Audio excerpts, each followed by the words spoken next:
আপনি কি কখনো খেয়াল করেছেন একটি শব্দ বললেই কেউ অপমান বোধ করে, আবার কেউ একই শব্দকে নিজের সাংবিধানিক পরিচয় বলে মনে করে। আজ আমি যে শব্দটা নিয়ে আলোচনা করব সেই শব্দটা হলো উপজাতি। অনেক ভিডিওতে দেখা যায় অনেক আদিবাসী মানুষ বলেছেন আমাদের উপজাতি বলবেন না, আদিবাসী বলবেন। আবার অনেকে বলেন উপজাতি তো ভারতীয় সংবিধানের শব্দ, এতে আপত্তির কি আছে। তাহলে এখন প্রশ্ন হলো, একটা শব্দ কিভাবে একই সঙ্গে অধিকার এবং অপমান দুটিই হতে পারে। আজকের ভিডিওতে আমি কোনো পক্ষ নেব না, আমি শুধু ইতিহাস বলবো, সংবিধান বলবো, আর সেই সঙ্গে মানুষের অনুভূতির কথাও বলবো। তাহলে দেরি না করে শুরু করা যাক। Welcome to my channel history IQ. ভারতীয় সংবিধান কার্যকর হয় 1950 সালের 26শে জানুয়ারি। এই সংবিধান রচনার সময় ভারতের সামনে সবচেয়ে বড় চ্যালেঞ্জ ছিল এই দেশের বৈচিত্র্যকে কিভাবে এক আইনের ভেতরে আনা যায়।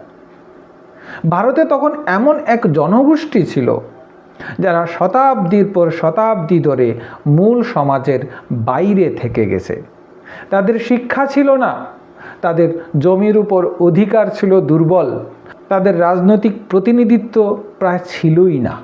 এই বাস্তবতাকে সামনে রেখে সংবিধান প্রণেতারা দুটি বিশেষ শ্রেণী তৈরি করেন। একটি হলো শিডিউল কাস্ট আর আরেকটি হলো শিডিউল ট্রাইবস।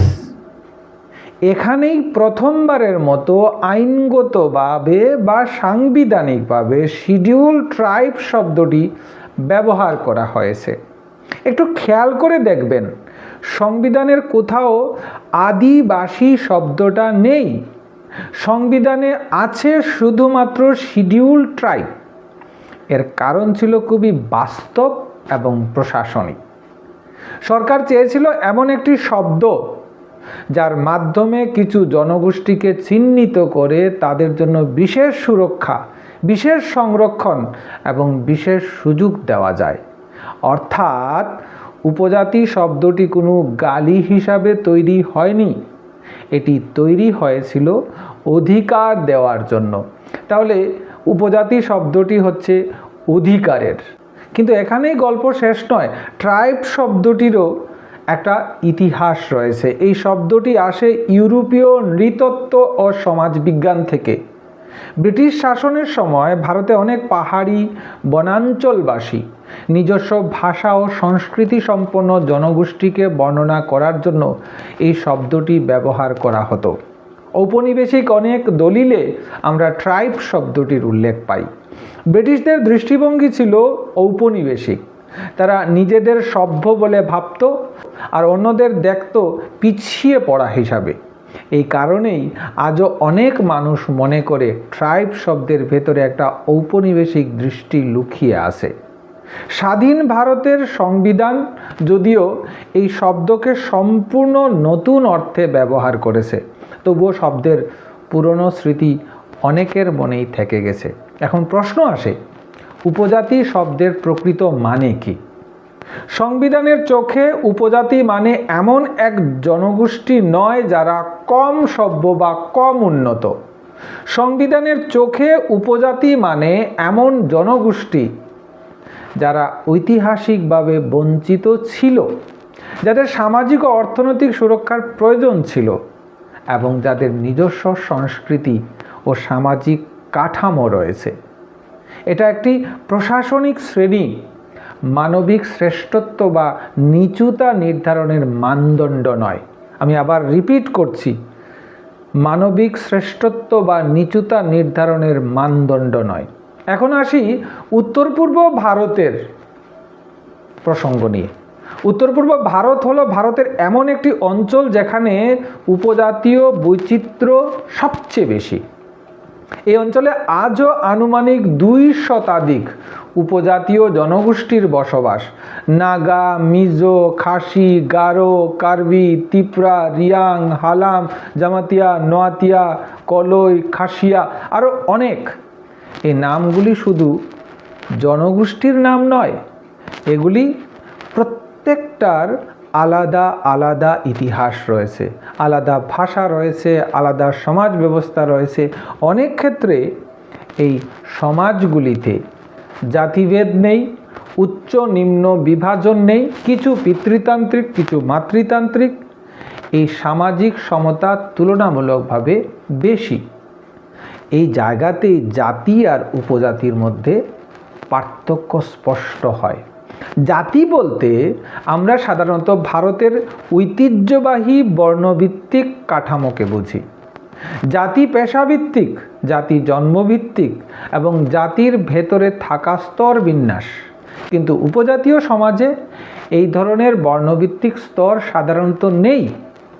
সেখানে পরিচয় আসে সম্প্রদায় থেকে, গোষ্ঠী থেকে এবং সংস্কৃতি থেকে। এই দুটি সমাজের কাঠামো এক নয়, তাই জাতি আর উপজাতি শব্দও এক নয়। তাহলে প্রশ্ন আসে, যদি উপজাতি শব্দ সাংবিধানিক হয় তাহলে এত আপত্তি কেন? এর উত্তরটা আইন নয়, এর উত্তরটা মানুষের অভিজ্ঞতা। অনেক আদিবাসী মানুষ মনে করেন এই শব্দটি ব্যবহার করা হয় এমন ভঙ্গিতে যেন তারা পিছিয়ে পড়া, যেন তারা পৃথক, যেন তারা মূলত সমাজের বাইরে। এই অনুভূতিটা অস্বীকার করা যায় না। একজন মানুষ কী নামে নিজেকে পরিচয় দিতে চান সেটা তার অধিকার। অনেকে তাই নিজেকে ইন্ডিজিনিয়াস বলতে চান, অনেকে আবার আদিবাসী বলতে চান, অনেকে আবার জনজাতি বলতে চান, অনেকে আবার উপজাতি বলতে চান, অনেকে সরাসরি নিজেকে জাতিগোষ্ঠীর নাম ব্যবহার করে উল্লেখ করতে চান। এই দাবিগুলিও সম্মানযোগ্য, কিন্তু একই সঙ্গে আরেকটা বাস্তবতা আছে।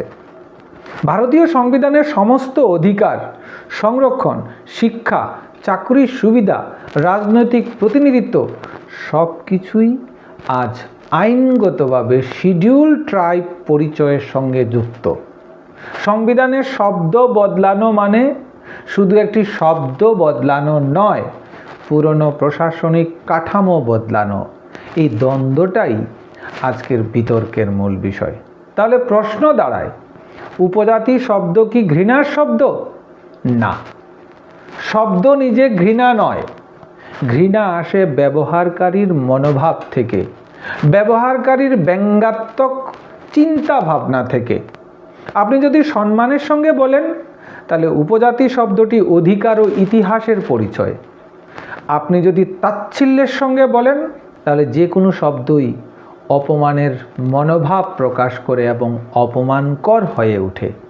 এই ভিডিও শেষে আমি একটাই কথা বলতে চাই, শব্দ নিয়ে লড়াই করার আগে আমাদের বুঝতে হবে শব্দের ইতিহাস। আইন বোঝার সঙ্গে সঙ্গে মানুষের অনুভূতিকেও বোঝা জরুরি। সংবিধান আমাদের অধিকার দেয়, আর সংবেদনশীলতা আমাদের মানুষ করে তোলে। এই চ্যানেলে আমি এভাবেই ইতিহাস, সংবিধান আর সমাজের জটিল প্রশ্নগুলি শান্তভাবে আলোচনা করার চেষ্টা করব।